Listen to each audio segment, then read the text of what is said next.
معاملات دنیا کے گلوبل اکانومی خراب ہوئی تو پھر یہ ہوتا ہے. ابھی برطانیہ میں آپ دیکھیں کیا ہوا کہ پاکستان کی ایمبیسی کے باہر گورے احتجاج کر رہے ہیں. آپ سوچ سکتے ہیں پاکستانی تو نظر آتے ہیں لیکن یہ گورے, اور وہ کیا کہہ رہے ہیں کہ یہ ٹرمپ کی چمچا گیری کرنے والے ملک ہیں. یورپ اور نیٹو ٹرمپ کے ساتھ نہیں کھڑے. یورپ آپ کو پتا ہے ٹرمپ کا مخالف ہے, ٹرمپ نے ان کو کیا کیا نہیں کہا, اور یہ پاکستان کو کہہ رہے تھے برطانیہ سے نکالیں, یہ ایمبیسی بند کریں, کامن ویلتھ ممبرشپ ان کی کینسل کریں. پاکستانی ایمبیسی کے بعد ویسے تو وہاں انصاف اسٹوڈنٹ کی فیڈریشن کے وہ صدر معاذ ملک, وہ میں آپ کو بتاتا ہوں آگے اس کا بھی, یہ لوگ تو احتجاج کرتے ہیں. یہ بڑا انوکھا احتجاج تھا گوروں کا. عوامی سطح پر اس وقت دیکھیں صورتحال, ان تمام لوگوں جو جنگیں لگاتے ہیں ان کی بڑی سخت مخالفت ہے. Trump favourite field marshal Shehbaz Sharif کی تعریفیں اپنی جگہ ضرور, لیکن عوام میں کیا حالات ہیں وہ آپ کو اس سے نظر آ جائیں گے. جارج ڈبلیو بش نے بھی جب عراق میں جنگ لگائی, رچرڈ نکسن نے, جتنے بھی لوگ تھے, امریکی صدر یا ویتنام کی جنگ ہو, عوامی سطح پر لوگ جنگ نہیں پسند کرتے. سب جانتے ہیں کہ اس میں مارا ماری ہے, ہر جگہ مخالفت ہوتی ہے, اور وہ جنگ کے جو مخالفین ہیں وہ مظاہرے کرتے ہیں. لندن میں آپ کو یاد ہو کتنے بڑے بڑے مظاہرے ہوئے. اچھا, اب لندن میں بھی وہ ڈرم, ہمارے آپ کو پتا ہے ایسے ڈونلڈ ٹرمپ کو ڈرم کہہ رہے ہیں لوگ, لیکن اشرفی صاحب بڑے مشہور ڈرم ہیں, ویسے تو چیئرمین علماء کونسل ہیں, لیکن ان کی وہ ایک ویڈیو آپ کو بڑی مشہور یاد ہوگی, باقاعدہ ڈرم انہوں نے لڑکایا ہوا تھا. سینٹرل لندن میں یہ انصاف اسٹوڈنٹ فیڈریشن کے صدر معاذ ملک, ان کے ساتھ ان کے جو پروٹیسٹ کے 8-10 لوگ تھے جو خان کی رہائی پر ہر منگل کو مظاہرہ کرتے, یاد رکھیں 20-22 ہفتے ہو گئے شاید ان کی یہ بھی گفتگو وائرل ہوئی. وہ سوال پوچھتے تھے کہ فیلڈ مارشل کے ہوتے ہوئے پاکستان میں خواتین پر ظلم و ستم کیوں ہو رہا ہے, عمران خان کی بہنوں سمیت یہ سب کچھ کیا ہو رہا ہے. تو طاہر اشرفی نے کہا نہیں, مجھے تو ہراساں آپ کر رہے ہیں, وہ اسلام کے مجاہد ہیں, ان کے عظمت کے گن گائے, دنیا اور عالم اسلام کے لیے فرشتہ ہیں, اور جو کچھ آپ یہ کر رہے ہیں یہ میرے ساتھ غلط کر رہے ہیں. وہ سوال پوچھ رہے تھے. بارہ چلے, اب اس صورتحال میں اب مذاکرات کا پہلے آپ کو بتاؤں, وہ بڑا اہم معاملہ کیونکہ اس میں بہت بڑا ٹوسٹ ہے. ٹرمپ نے ایران سے کل براہ راست مذاکرات کی دعوت دی. پاکستانی سفارتکاری فیلڈ مارشل شہباز شریف کامیاب نہیں, ہاتھ جوڑ لیے انہوں نے. ٹرمپ نے صاف صاف ایران سے کہا آپ کے پاس نمبر ہے میرا, فون کر لیں مجھے براہ راست, پتہ نہیں دماغ سے نہیں چلتا. ایران نے ابھی تک اس کو مسترد کیا ہو کہ یہ بے ایمان آدمی ہے, وعدے توڑ کے جارحیت کرتا ہے. ایرانی وزیر خارجہ نے, جو آپ کو پتہ ہے 10 نکاتی شرائط نامہ فیلڈ مارشل کو شہباز شریف کو دیا, اور جس کے بعد ٹرمپ نے کہا جی میرا داماد اور میرا دوست اسٹیو وٹکاف اب پاکستان نہیں جائیں گے. کوئی بڑی لمبی فلائٹ ہے, خرچہ بڑا ہے, مطلب 18 گھنٹے کی فلائٹ اور بڑا خرچہ بہت ہے. یہ جاتے ہیں وہاں ایک کاغذ ملتا ہے, واپس آ جاتے ہیں. تو پاکستان کا بڑا شکریہ بھائی جی, ہیلو مہربانی آپ کی, ہم مجھے فیس سیونگ سیف ایگزٹ میں آپ نے مدد کی, بر آپ کا کردار ختم. 18 گھنٹے بہت دور ہیں. 50 لاکھ پاکستانیوں کو جانوروں کی طرح بند کیا گیا اس شخص کے لیے, اندازہ کریں. اور ایران نے بھی صاف صاف انکار کیا ہے. اب اس میں بہت بڑا ٹوسٹ آپ کو میں بتانے لگا ہوں جو آپ نے بڑے غور سے سمجھنا ہے کہ یہ ایران اب مذاکرات کبھی نہیں مانے گا. ایران کے پاس کوئی راستہ بچے ہی نہیں, اور امریکہ کو ہی سرنڈر کرنا پڑے گا. ٹرمپ نے تو کہا ہے کہ میں یہ نہیں کہ دوبارہ جنگ شروع کروں گا, واردات کی ضرور کوشش کریں گے. ابھی ان کا ایک بڑا ایئر کرافٹ جس میں 10,000 فوجی, نیوکلیر صلاحیتوں والی آبدوزیں, Patriot, THAAD missile, rocket system لگے ہیں, یہ پہنچائے گئے ہیں اور بڑی بھاری تعداد میں پہنچائے. 3 ایسے ہیں جو 24 گھنٹے مسلسل حملے کرنے والے جہاز موجود ہیں, کارگو جہاز بھر بھر کے وہاں بھیجے گئے ہیں. اصل دیکھیں معاملہ کیا ہے, ذرا غور سے سنیں. مشہد میں شہداء کے لیے ایک بڑا میموریل ہوا, اور یہ پاسداران انقلاب کی طرف سے تھا. وہاں خراج تحسین پیش کرنے کی تقریب ہوئی. اس میں بڑی حیران کن چیز جو تھی وہ نئے سپریم لیڈر مجتبیٰ خامنہئی جو رہبر اعلیٰ ہے, ان کی تصویر ان شہداء کے ساتھ لگائی گئی. اب ظاہر ہے اتنی بڑی غلطی تو نہیں ہو سکتی. یہ امریکہ کو کیا پیغام پہنچایا گیا تھا, کیونکہ ایرانی دیکھیں کبھی بھی میدان جنگ میں جیتی ہوئی جنگ کو مذاکرات پہ نہیں ہارتے. اب نئے حرمز پر کنٹرول نہیں چھوڑ سکتے. امریکی فوج کو مڈل ایسٹ سے نکلنا ہوگا, پابندیاں ایران پہ ختم کرنی ہوں گی. نیوکلیئر میں وہ صرف ایٹم بم نہ بنانے کی گارنٹی دے سکتے ہیں, لیکن پابندیاں, یہ سارا معاملہ وہ ختم کریں گے, محاصرہ بھی توڑیں گے, اور خلیجی ممالک کو تباہ و برباد کرنے کے دعوے بھی کریں. ان کی صلاحیت بھی ہے. اب امریکہ کو سب سے بڑا خطرہ ہے یہاں پاسداران انقلاب کے پاس اگر سارا کنٹرول چلا گیا. مجتبیٰ خامنہئی شدید زخمی ہیں لیکن وہ موجود ہیں. ایران کی طرف سے کبھی اس کی ابھی تک سرکاری سطح پر تردید تصدیق نہیں آئی, لیکن ایران میں بلا شبہ لیڈر کا فقدان نہیں ہے, اس میں کوئی شک نہیں. ایران کی جو حالات ہے اس میں مجتبیٰ خامنہئی جو سپریم لیڈر کی علامتی موجودگی ایران کے لیے سہارا ہے, لیکن پاسداران انقلاب کا کنٹرول واضح طور پر یہی گیم چینجنگ ہے. یہی امریکہ کے لیے سب سے بڑا مسئلہ ہے. ٹرمپ جو بار بار کہتا ہے مجھے تو پتہ ہی نہیں بات کس سے کروں, کیونکہ لیڈرشپ کے لیے اس لیے کہتے تھے شہید نہ کریں کہ مذاکرات نہیں ہوں گے, اور وہی ہو رہا ہے معاملہ. آپ میرے سارے ویلاگز دیکھ لیں. ایران کے مطالبات انہیں ماننے پڑیں گے. ایران کے لیے دیکھیں کیا ضروری ہے, وہ سپریم کونسل کی کسی کو بھی ایران کا سپریم لیڈر بنا سکتی ہیں. ایران کی اس وقت بقا کا مسئلہ ہے. یہ جو معاملہ ہے وہ ہر 6 مہینے بعد شروع ہوتا ہے. یہ جو 10 شرائط ایران نے دی ہیں اس کا انہوں نے کہا ایک ایک نقطہ, ایک ایک لفظ اسی طرح رہے گا, اور اسی لیے ابھی تک مذاکرات کامیاب نہیں ہو رہے اور نہ ہو سکتے ہیں. ایران اس جنگ میں اپر ہینڈ ہے, یہ پوری دنیا تسلیم کر چکے. وہ میں آپ کو آگے ثبوت بھی دیتا ہوں.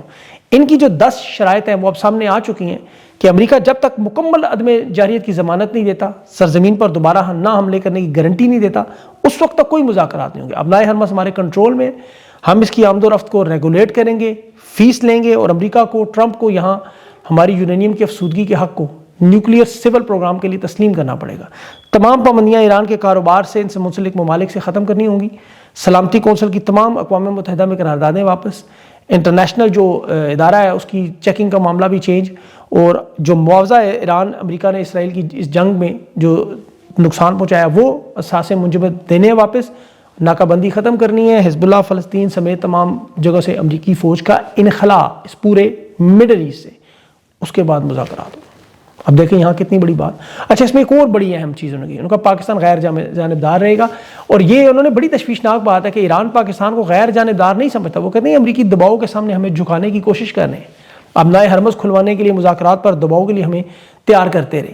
یہ امریکہ کی حمایت ہے، یہ ایک فریم ورک بنانا چاہتے ہیں، اس کے بغیر ان کا سفارتکاری کا کوئی فائدہ نہیں۔ پاکستان کو بھی کہہ دیا آپ کی کوششوں کا شکریہ۔ ایران کے وزیر خارجہ نے ٹویٹ کی، یہ جو دوڑ دھوپ کرتے رہے اس کا کوئی پاکستان کو فائدہ نہیں ہوا۔ 50 لاکھ لوگوں کو البتہ یہ 10 دنوں میں جو ہوا آپ دیکھ لیں۔ ٹاؤٹس نے 2 ہفتے تک پورے ملک کو یرغمال بنایا ہوا مذاکرات کے نام پہ، اور یہ اب سارا بھانڈا پھوٹ گیا ہے۔ اب یہاں ان کے ابھی ایک بڑے ٹاؤٹ ہے، بہت بڑے ٹاؤٹ ہے، یہ پچھلے دنوں میں جیو میں کام کرتے ہیں، نام میں نہیں لیتا، چھوڑے بھرے، اسرائیل کے کہہ رہے تھے جی سفیر نے کہا مجھے عمران خان اسرائیلی ایجنٹ ہے، آپ کو یاد ہوگا یہ وہ بند ہے، کہہ رہا جی ایرانی وزیر خارجہ جا چکے ہیں، آج وہ عمان سے واپس آئیں گے، اور جس جہاز پہ گئے وہ فیلڈ مارشل کا گلف سٹریم ہے جو 20 ارب کا بھی خریدا گیا، اور یہ بھی کہہ رہے ہیں کہ جن کے ساتھ D G I S I گئے ہیں عاصم ملک صاحب، یہ عمان سے واپس پھر پاکستان آئیں گے اور پھر یہاں سے ماسکو جائیں گے روس کے ساتھ معاملہ۔ بہرحال اب میں کیا کہوں، مجھے اسٹیبلشمنٹ کی آپ کو پتہ ہے ان کے سیکورٹی ذرائع سارے وہی ہیں۔ اس پہ امریکی صحافی رائن گرم نے کہہ دیا پاکستانی صحافیوں کو کہ انہیں تو جس طرح آئی ایس پی آر ایک ٹویٹ بھیجتی ہے، ایک واٹس ایپ بھیجتی ہے، اس طرح چھاپ دیتے ہیں۔ ایران کے مذاکرات کی بھی ساری خبریں فیڈ ہوتی رہی، عوام کو بتائیں جی بڑی پرجوش انداز میں آنیاں جانیاں، یہ 2 ہفتوں سے آپ دیکھ نہیں سکتے، پتہ نہیں کب یہ ختم ہوگا ان کے دماغ سے۔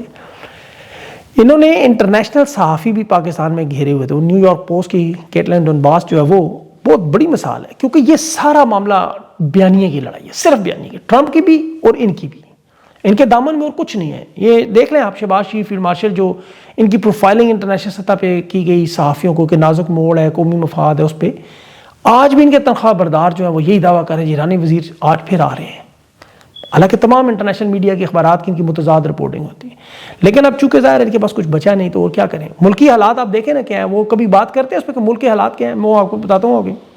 اس وقت بہرحال ایران اپر ہینڈ ہے، اور اس کی وجہ دیکھیں کہ ایران نے اپنی بالادستی امریکہ کے جدید ہتھیاروں، ٹیکنالوجی اور اس متھ کو توڑ دیا سپر پاور۔ یہ جو جدید فضائیہ ہے نا، 1960 کے ایران جہاز استعمال کر رہا ہے، 66 سال پرانے جو دنیا نے چھوڑ دیے ہیں۔ امریکہ کے پاس اسٹیلتھ، B-52 سارے بڑے بڑے بمبار، F-35 F-15 فلاں فلاں، پاکستانی روپوں میں ان کا ایک جہاز $500 ملین کا ہے، 1200 ارب کا، اور ایران کے سستے لائٹ 2 ملین کا وہ 1960 کا جہاز F-5 جسے ٹرمپ کہتا ہم نے ختم کر دیا۔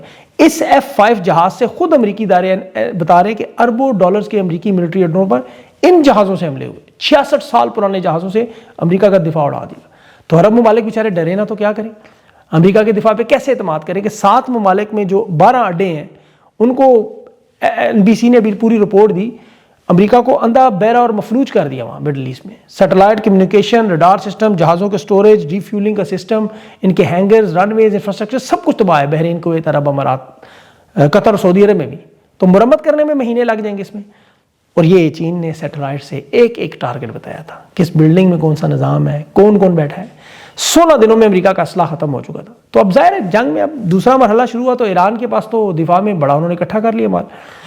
پھر عرب امارات ظاہر آپ کو پتہ ہے بڑا خطرے میں اس وقت، اور یہ جو بھی تازہ ترین آپ کو پتہ ہے اب نئے حرمز میں کیا ہوا، یہ بھی ذرا سن لیں۔ بین الاقوامی پانی میں امریکہ کی بالادستی تھی، وہ اب انڈونیشیا نے بھی شروع چیلنج کر دیا ایران کی طرف، وہ بھی محسوس چونکہ سسٹم شروع کرنا چاہتے ہیں۔ باب المندب پہ صومالیہ کے بحری قزاق اتنے متحرک ہوئے کہ تیل کا ایک جہاز لے گئے جس میں 20,000 بیرل تیل تھا، اور 17 عملے کے لوگ جس میں 10 پاکستانی بھی ہیں۔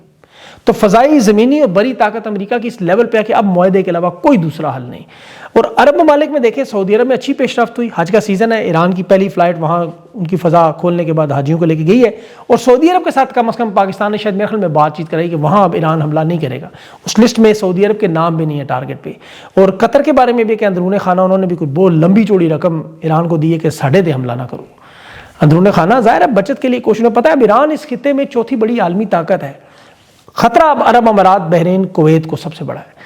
اب آ جائیں پاکستان کے معاملات پہ، دیکھیں یہاں مذاکرات کی سرکس تو اب ختم ہو چکی، اب تحریک انصاف کی قیادت پر جو دباؤ ہوگا اس میں آج سے خوشحال گڑھ کے جو دھرنے سے خیبر پختونخوا کو بند کرنے کا معاملہ متوقع تاریخ دے دی جائے، قیادت کو بتا دیا جائے کہ ہمارے ساتھ ہیں یا ہمارے مخالف ہیں، پھر عوامی سطح پر ان کی دوبارہ آپ کو پتہ ہے پریڈ شروع ہو جائے گی۔ اب اس میں سب سے اہم معاملہ دیکھیں کہ سہیل افریدی اور خیبر پختونخوا حکومت کو، جن کی شرکت اس میں لازم و ملزوم ہے، ان پر تلوار لٹکانے کے لیے 9 مئی کا جو کیس تھا ریڈیو پاکستان کا، خیبر پختونخوا حکومت نے واپس لینے کی کوشش کی، اس میں کیونکہ سہیل افریدی نامزد ہے، وفاقی آئینی عدالت جسٹس امین الدین خان نے کہا نہیں واپس لے سکتے بلکہ اسے اسلام آباد یا پنجاب میں کسی عدالت میں منتقل کریں۔ عدالتیں تو آپ کو پتہ ہے کیا حالات ہیں، ابھی بھی ہائی کورٹ میں 5 ججز کی تعیناتی کا معاملہ اسی سلسلے ہی کھڑی ہے۔ تو فائنل کال کے لیے سہیل افریدی کو اب یہ دباؤ توڑنا ہوگا۔ دیکھیں یہ بڑا اہم ہے، سہیل افریدی کو نائل کرنے کا ہی بار بار کہتے ہیں نا، اور گورنر راج لگانے کی بات، تو فائنل کال دے کے ملک گیر ہڑتال کرنے پر یہ اگر نکلتے ہیں تو اس میں گورنر راج لگے تو انہیں سیاسی فائدہ ہوگا، یہ سیاسی شہید ہوں گے پاکستان کے سب سے بڑے، پھر یہ تحریک لاہور کی طرف بھی لے کے جائیں گے تو انہیں فائدہ ہوگا۔ تو انہیں یہ فیصلہ کرنا ہوگا سہیل افریدی صاحب کو، ان کی کابینہ کو، کہ مذاکرات جو ہے وہ دیکھیں جب تک یہ طاقتور سطح میں مذاکرات کریں گے تو کامیاب ہوں گے۔ ابھی ان کے سامنے شمالی وزیرستان میں کرفیو لگا ہے اور معدنیات نکالی جا رہی ہیں، یہ ان چیزوں کو روکیں گے، مزاحمت دکھائیں گے تو لوگ ان کے ساتھ جڑیں گے، آخر میں ہم معاملہ سڑکوں پر ہی حل ہونا سب جانتے ہیں۔ اب تحریک انصاف کے دیکھیں بلوچستان میں سالار خان کاکڑ نے بھی قیادت پہ آج سوال اٹھا دیے ہیں، بلوچستان میں بھی پارٹی قیادت کٹہرے میں کھڑا کیا ہے، روزانہ تحریک انصاف کے حالات جو ہے وہ آپ کو پتہ ہے۔ اب پاکستان کے حالات بھی دیکھ لیں، اسٹیٹ بینک میں 15 ارب ڈالر ذخائر کے ہیں اور جون کا مہینہ ہے، اگلے سال تک 21 ارب ڈالر کی ادائیگی ہے، مانگے تانگے کے پیسے ہیں، اس میں 5 ارب ڈالر کا گھاٹا ہے اور 1 ارب ڈالر بھی کہیں سے نہیں مل رہا۔ پاکستان میں 26 روپے انہوں نے پیٹرول ڈیزل پہ بھی بڑھائے، 393 کا پیٹرول ہے، اور ابھی جمعے کو کہہ رہے ہیں 50 سے 55 روپے کے مزید لیوی پیٹرول یا ڈیزل پہ لگائیں گے۔ تو معاشی حالات تو بھائی وہ بربادی کے، اس کے علاوہ آگے تو کچھ بھی نہیں ہے۔ تو عوامی مہم ان کی کامیاب ہونی ہے کیونکہ حکومت کے پاس سوائے ٹک ٹاک اور بیانیے کی اور کچھ بھی نہیں ہے۔ یہ مظفر آباد کے مشکل حالات میں جو اتنا پاورفل شو ہوا، مردان میں ہوا، عوام ان کے ساتھ کھڑی ہوئی ہے۔ ایسے میں اب یہ انڈیا کے تو بیانیاں اٹھائیں گے جو خواجہ آصف نے آج کہا کہ پاکستان کے شہروں پر دہشت گرد حملوں کی تیاریاں ہو رہی ہیں، یہ بھی منجن چھت بکے، لیکن اب نہیں بک سکتا۔ پاکستان کی عوام نے، تحریک انصاف کی لیڈرشپ نے اپنی ٹانگوں میں جان ڈالی اور پرامن انداز میں یہ نکلے، ان کے اوپر چونکہ دباؤ عوام کا بڑھتا جا رہا ہے، یہ ڈٹ گئے تو پھر یہ ان کے سامنے والے ہٹنے پر مجبور ہو جائیں گے۔ تو یہ ہم کہتے ہیں نا ڈٹ جاؤ ہٹ جاؤ، یہ ڈٹ گئے تو وہ ہٹ جائیں گے، بس سادہ سی بات ہے۔ مفاہمت ہوگی لیکن اس سے پہلے مزاحمت ضروری ہے پرامن، اس کی بس یہ تیاری کرے اور انشاءاللہ یہ معاملہ بڑی تیزی سے، کیونکہ جتنا یاد رکھے ٹرمپ کمزور ہوگا یہ ایران کے معاملے میں اتنی ہی انہیں یہاں پہ فائدہ ہوگا۔ ان کے پاس تو کچھ بھی نہیں ہے سوائے طاقت کے علاوہ، اور وہ انہوں نے جتنی آزمانی تھی آزما لی ہے۔ تو اب پاکستان کی قوم اور یہ تحریک انصاف کی لیڈرشپ یہ پرامن انداز میں خان کی رہائی سمیت ان معاملات پر تیاری کرے۔